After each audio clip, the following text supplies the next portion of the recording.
हाँ तो गाइज स्वागत है आपका हमारे DKV एजुकेशन चैनल में। और आज हम नए टॉपिक के साथ आज फिर से आपके सामने हाजिर हुए हैं। और आज हमारा टॉपिक है चिन्हों का जोड़, घटाना और गुणा तथा भाग। क्योंकि सवालों में चिन्हों का अहम रोल रहता है। यदि हमने चिन्हों का जोड़, घटाना, गुणा, भाग नहीं समझा तो हमारे सवाल सही नहीं होते हैं और बच्चे तथा कई लोग इसमें बहुत ही कंफ्यूज रहते हैं कि किस प्रकार से ये चिन्ह आते हैं। तो आज हम चिन्हों का आपको जोड़, घटाना, गुणा, भाग बताएंगे। तो सबसे पहले चिन्हों का जोड़ करते हैं। तो सबसे पहले है चिन्हों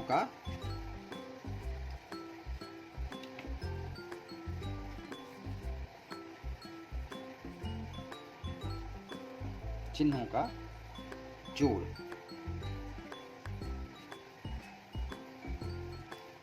जैसे ये प्लस है चिन्ह, कोई प्लस चिन्ह है और प्लस में प्लस जोड़ेंगे तो क्या आएगा, ए आएगा अपना प्लस। गौर से देखना कि यदि कोई संख्या धनात्मक है और दूसरी संख्या भी धनात्मक है तो जो संख्या आएगी वो कौन सी संख्या आएगी, धनात्मक आएगी। और यदि एक संख्या धनात्मक है तथा दूसरी संख्या उसकी ऋणात्मक है, और इनका आपस में यदि जोड़ होगा तो इसमें संभावना होती है कि धन भी आ जाता है और ऋण भी आ जाता है। कैसे आता है, तो सबसे पहले हम पहले का देखें। जैसे ये 5 धन का था और 5 फिर धन का था, तो ये आ गया क्या आपका 10। ये तो ठीक है, धनात्मक संख्या। दूसरा है कि एक संख्या धनात्मक है और एक संख्या ऋणात्मक है और उनका जोड़ करना है। तो क्या होगा इसमें, जैसे मान लो 8 संख्या है वो धन की है और ऋण 5 ये काय का है, 5 क्या है, ऋण का है। अब दोनों को यदि जोड़ेंगे तो ये क्या हो जाएगा, 8 और ऋण 5। तो क्या आ जाएगा इसमें, 8 में से 5 गई, कितनी बचेगी, 3। तो ये क्या आ जाएगा, धनात्मक संख्या होगी। और यदि 5 कैसा है, छोटा है और हमने जोड़ा तो ये ऋणात्मक है। 8 क्या होगा, ऋणात्मक है। तो संख्या क्या है, ये 8 बड़ी है, तो 5 ऋण 8 हो जाएगा। इसका गुणा इसमें होगा, धन का गुणा ऋण में, तो क्या हो जाएगा, ऋण 8। तो क्या आ जाएगा, 5 में से अब 8 तो जाते नहीं, तो 8 में से 5 जाएगा तो क्या बचेगा, 3 काय का, ऋण का। इसीलिए हमने बताया कि धन भी हो सकता है और ऋण भी हो सकता है कि नहीं। इसमें यदि एक धनात्मक संख्या है और यदि एक ऋणात्मक संख्या है, यदि हम दोनों को आपस में जोड़ें तो धनात्मक संख्या भी आ सकती है और ऋणात्मक संख्या भी आ सकती है। इसी प्रकार अब कोई संख्या ऋणात्मक है और दूसरी संख्या भी ऋणात्मक है, तो इन दोनों को यदि जोड़ेंगे तो संख्या क्या आ जाएगी, ऋणात्मक ही आएगी। दो संख्याएं यदि ऋणात्मक है और उनको आपस में जोड़ा जाए तो संख्या क्या आएगी, ऋणात्मक आएगी। इसी प्रकार अब हम घटाना करते हैं, चिन्हों का घटाना करेंगे। चिन्हों का घटाना,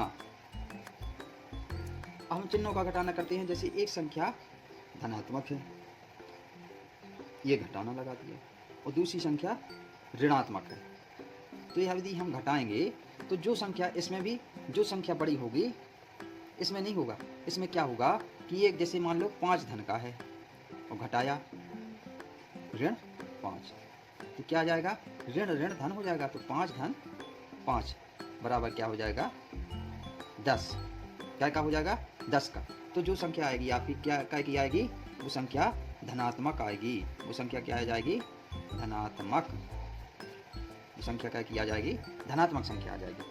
यदि पहली संख्या धनात्मक है और दूसरी संख्या ऋणात्मक है, और यदि इनको घटाते हैं तो क्या आती है, दूसरी संख्या, जो संख्या आएगी वो क्या आ जाएगी, धनात्मक आ जाएगी।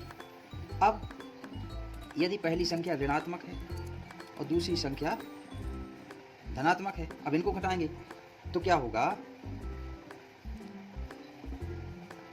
ऋण का गुणा धन में होगा तो संख्या क्या आ जाएगी, ऋणात्मक आएगी। संख्या क्या आएगी, ऋणात्मक। जैसे ऋण 5 और ऋण, यहाँ 6 है, यहाँ कौन सी संख्या है, 6 है। तब ऋण 5 और ऋण 6, तो क्या आ जाएगा ऋण का 11। तो संख्या कौन सी आएगी? ये ऋणात्मक संख्या आएगी। क्या आएगी? ऋणात्मक संख्या। यदि ऋण संख्या है और ये भी ऋण संख्या है, दोनों संख्याएं क्या है? ऋणात्मक है, और इनको क्या करना है? अपन को घटाना है। क्या करना है? घटाना है। तो इसमें कंडीशन क्या बनेगी? यदि ऋण की संख्या ये बड़ी होगी तो धनात्मक संख्या आएगी, और यदि ये छोटी होगी ऋण की संख्या तो कौन सी संख्या आएगी? ऋणात्मक। तो इसमें ऋणात्मक संख्या भी आएगी और धनात्मक संख्या भी आएगी। यदि ऋण से घटाया जाए, ऋणात्मक संख्या से घटाया जाए तो ऋण भी आएगा, ऋणात्मक संख्या भी आएगी और धनात्मक संख्या आएगी। कैसे आपको समझाएं कि माना 6 ऋण 3, तो ये ऋण का 6 और धन का 3 हो जाएगा, ऋण धन हो जाता है। तो संख्या का क्या आ जाएगी? ऋण का 3 आ जाएगा कि नहीं? इसमें से ये घट जाएगा। और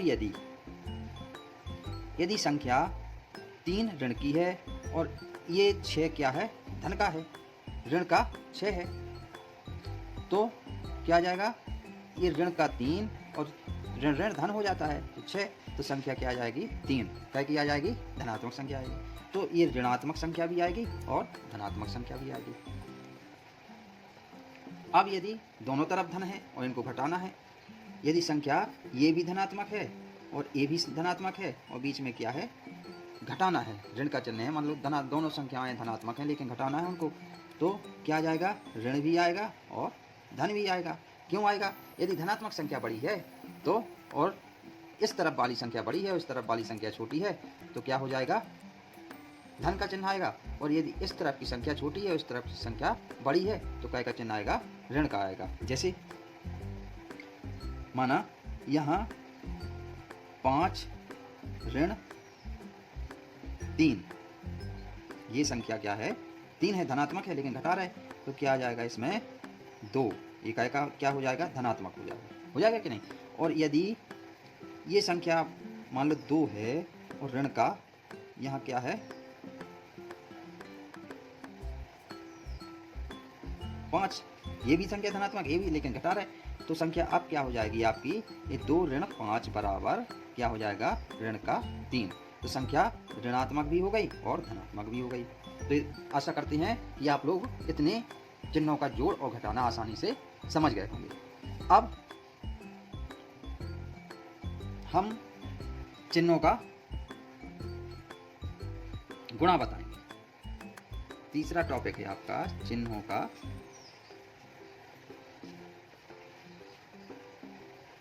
गुणा।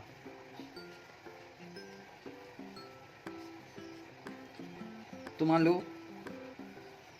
धन का गुणा धन में, मतलब धनात्मक संख्या है, धनात्मक संख्या, तो फिर संख्या आएगी धनात्मक। कौन सी संख्या आएगी? धनात्मक। जैसे 5 का गुणा 4 में किया तो संख्या आ गई 5 चौके 20। अब यदि इन संख्याओं में एक संख्या चाहे इस तरफ की चाहे इस तरफ की ऋणात्मक संख्या हो, चाहे आगे की चाहे पीछे की, चाहे पहली संख्या धनात्मक हो या और पहली संख्या ऋणात्मक हो, दूसरी संख्या धनात्मक हो, तब भी ऋण आएगा, और दूसरी संख्या भी धनात्मक हो, पहली संख्या धनात्मक हो, दूसरी संख्या ऋणात्मक हो, तब भी ऋण आएगा। मतलब तब भी क्या आ जाएगा? ऋणात्मक संख्या आएगी, क्योंकि एक ऋण आपका लगा हुआ है। तो यदि गुणा में दोनों चिन्ह धनात्मक हैं तो धनात्मक संख्या आएगी, यदि एक धनात्मक है और एक ऋणात्मक है तो ऋणात्मक संख्या आएगी, और यदि एक धनात्मक है और दूसरी ऋणात्मक है तो कौन सी संख्या आएगी? ऋणात्मक संख्या आएगी। और यदि दोनों संख्याएं ऋणात्मक हैं, दोनों संख्याएं ऋणात्मक हैं, तो ऋण का गुणा ऋण में होता है, तो संख्या कौन सी आ जाती है? दोनों संख्याएं ऋणात्मक है तो चिन्ह क्या आता है? धन का आता है। और काफ़ी लोग इसी में कंफ्यूज रहते हैं कि इस ऋण का गुणा ऋण में कोई घटा देता है, कोई जोड़ देता है। तो ऋण का गुणा यदि ऋण में होता है तो संख्या कौन सी आती है? धनात्मक संख्या आती है। जैसे यह पहला ये उदाहरण भी देख लें यहाँ, जैसे ऋण 5 गुणित धनात्मक संख्या 4 है, तो ये आ जाएगा ऋण का 20। और यदि 5 धन का है और ऋण का 4 है, इनका गुणा किया जाए तो ऋण का 20 आ जाएगा। और ऋण का 5 है और ऋण का 4 है तो इनका गुणा क्या आ जाएगा 20, ये धनात्मक आ जाएगा। तो मैं आशा करता हूँ कि आप लोगों को चिन्हों का गुणा भी समझ में आ गया होगा। अब इसी प्रकार से चिन्हों का भाग होता है। जो नियम चिन्हों के गुणा में लगते हैं वही नियम चिन्हों के भाग में भी लगते हैं। चिन्हों का भाग। तो अब आशा करते हैं कि जो मैंने बताया कि चिन्हों का भाग में जो नियम लगते हैं वही चिन्हों के, जो चिन्हों का गुणा में जो नियम लगता है वही चिन्हों के भाग में वही नियम लगते हैं। इसलिए अब हमें वीडियो ज़्यादा बड़ी हो रही है, इसलिए आप लोगों को यही समझ लेना चाहिए कि चिन्हों का जो गुणा के जो नियम हैं वही चिन्हों के भाग के नियम होते हैं। तो